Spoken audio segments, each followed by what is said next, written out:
Après plusieurs négociations entamées par la RDC et le représentant du groupe Ventura, un accord a été trouvé pour permettre au pays de Félix-Antoine Tshisekedi de se retrouver dans ce droit. Le ministre de la Communication et Médias Patrick Muyaya l'a fait savoir au cours d'un point de presse du jeudi 4 mars, où il était accompagné de Rose Mutombo, ministre d'État, ministre de la Justice et garde des Sceaux, ainsi que le directeur du cabinet adjoint du chef de l'État en charge de questions économiques et financières. Rose Mutombo est revenue sur l'importance de ces pourparlers qui vont désormais permettre à la RDC de bénéficier de ses richesses. Il était important qu'on se retrouve autour d'une table pour qu'on puisse échanger, puisqu'en soi, la République perdait, alors que lui avait un contrat qui ne pouvait pas, des contrats qu'il ne pouvait pas exploiter, et la République, de son côté, ne pouvait pas bénéficier de fruits de ses richesses. C'est ainsi qu'on s'est retrouvés autour de la table. On a échangé pour voir dans quelle mesure, grâce, comme l'a dit le ministre du Média, grâce aux différents rapports et informations qu'on avait obtenus, il était tout à fait normal qu'on se retrouve autour de la table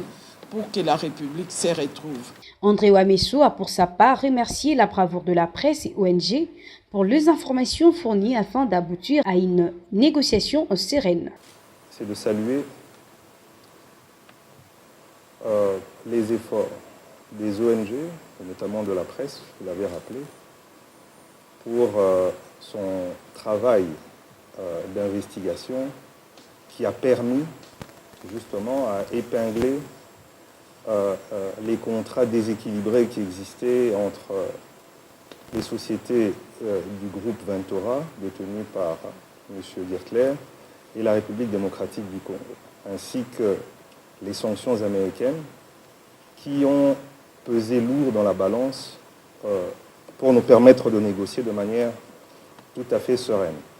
Patrick Muyaya a lui fait savoir que l'impérative nécessité de récupération de blocs pétroliers et actifs miniers évalués à plus de 2 milliards de dollars américains. Pour y parvenir, une commission spéciale a été mise en place et après négociation, l'État congolais a conclu avec Ventura, dont représentant l'ensemble de groupes appartenant à l'homme d'affaires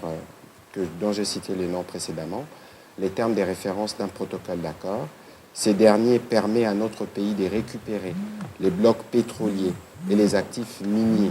détenus par le du groupe, blocs et actifs évalués à plus de 2 milliards de dollars américains, ainsi qu'une partie substantielle de royalties de Kamoto Copper Company KCC qui lui ont été cédées. C'est ainsi que vous avez vu intervenir en date du 24 février dernier la signature d'un protocole d'accord, respectivement par la ministre d'État, ministre de la Justice, qui, au sein du gouvernement, s'occupe justement des différents contentieux. Il sied de signaler que l'accord entre Kinshasa